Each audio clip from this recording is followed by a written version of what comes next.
के चंद्र को मस्तक पर धारण कर कर भगवान शंकर ने कह दिया कि सुनो चंद्रदेव, आज शुक्ल पक्ष की द्वितीया तिथि है, जिस दिन मैंने आपको अपने मस्तक पर धारण करा है।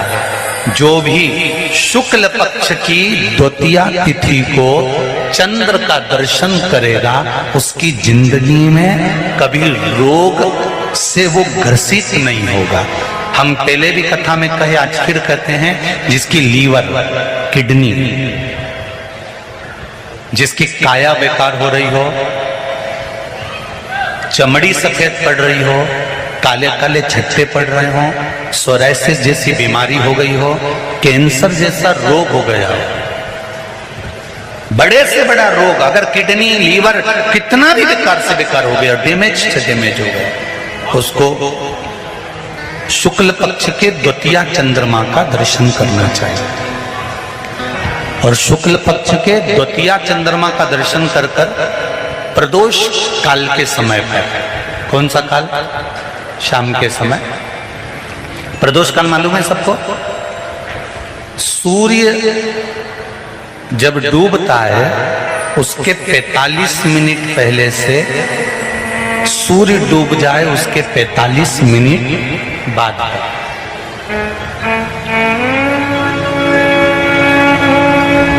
कितने मिनट पहले? जम के बोलो जरा। 45 मिनट पहले से 45 मिनट बाद प्रदोष काल का क्रम। चंद्रदेव का दर्शन कर कर कच्चे दूध का छींटा, सफेद पुष्प चंद्र को समर्पित करो। सफेद चंदन का छींटा चंद्रदेव को दीजिए।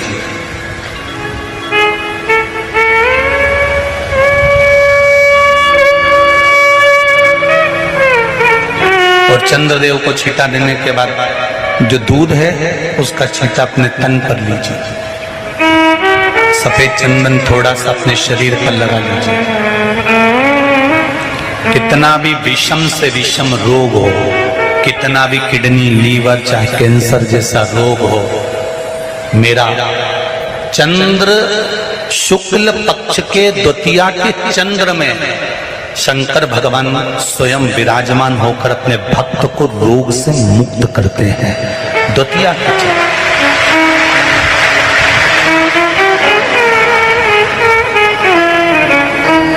जम के बोलो, कौन सी तिथि है? शुक्ल पक्ष के द्वितीया तिथि का चंद्र का दर्शन व्यक्ति को जीवन का सुख देता है। जिसके आंखों में तकलीफ हो, श्रवण शक्ति में तकलीफ हो, बोलने में, मुख में तकलीफ उत्पन्न होती हो, भारी से भारी रोग,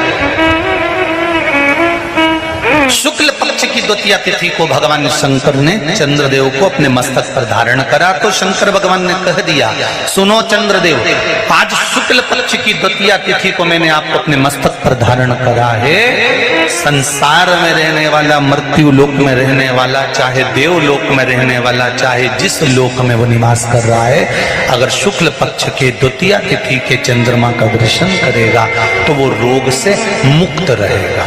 अब हमारे यहाँ इतनी अच्छी अच्छी तिथियां दी हैं, कैलेंडर तक में लिखा हुआ है कि चंद्र दर्शन। अब उसके बाद भी लोग चंद्र दर्शन नहीं करें तो फिर उनका भाग्य बेकार। पंचांग में लिखा है कि चंद्र दर्शन, बोलो सही है कि गलत है? उसमें पंचांग में लिखा है कि चंद्र दर्शन, शुक्ल पक्ष की द्वितीया तिथि चंद्र दर्शन। एक छोटा सा प्रैक्टिकल है, आप करके देखेंगे तो बाबा कुबेर भंडारी वैसे ही भंडार भर देगा। थोड़ा सा प्रयास, अगर आपके सबके घर में गंगा जल है तो एक प्रयास करके देखिएगा। कोई कार्य के लिए आप जा रहे हैं और वो कार्य अटक रहा है, नहीं हो रहा, बहुत प्रयास कर लिया, बहुत दिन से लगे हुए कि ये काम होना ही चाहिए, ये काम बहुत जरूरी और होना ही चाहिए, नहीं हो रहा। एक कटोरी में गंगा का जल निकाल लीजिए और कटोरी में गंगा का जल निकाल कर तुम्हारे घर में एक सिक्का पड़ा हो, 1 रुपया, 2 रुपया, 5 रुपया, कोई सा भी एक सिक्का पड़ा हो, जो भी सिक्का पड़ा हो, कुंदकेश्वर महादेव का नाम लेकर, जहां परिंदा होता है, पानी का मटका होता है, पितरों का स्थान होता है, हंडा भरते हो, मटका भरते हो, उसके पास में उस कटोरी को रखकर 1 का सिक्का, 2 का सिक्का, 5 का सिक्का, 10 का सिक्का, जो तुम्हारे पास सिक्का पड़ा हो, जो भी तुम्हारे पास पड़ा हो, वो सिक्के को हथेली में लेकर कुंदकेश्वर महादेव का नाम लेकर उस कटोरी में डाल दीजिए और उस जल को नैनों से लगाकर आप काम के लिए निकल जाइए। वो काम आपका सफल होकर ही रहेगा, छूट नहीं सकता। गंगा के जल में वो बल होता है। और आप जो सिक्का डाल रहे हो वो ये समझ कर डालें कि कुंदकेश्वर महादेव को मैं गंगा में स्नान करने के लिए, हमारे यहाँ पहले हमने भी देखा, आपने भी देखा होगा, किसी जब बारिश नहीं होती है या कोई काम अटक जाता है, जब बारिश, तो क्या करते थे पहले के जमाने में कि मंदिर को पैक कर दे, उसमें पानी भर दे शंकर जी के ऊपर। आपने कई जगह देखा होगा, उसमें शिव जी को डुबा, तो किसके लिए डुबाते थे? कुंदकेश्वर महादेव के लिए।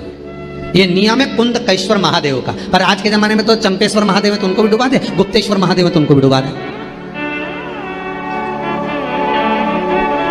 ये उनके लिए नहीं है। कुंदकेश्वर महादेव किनका नाम है?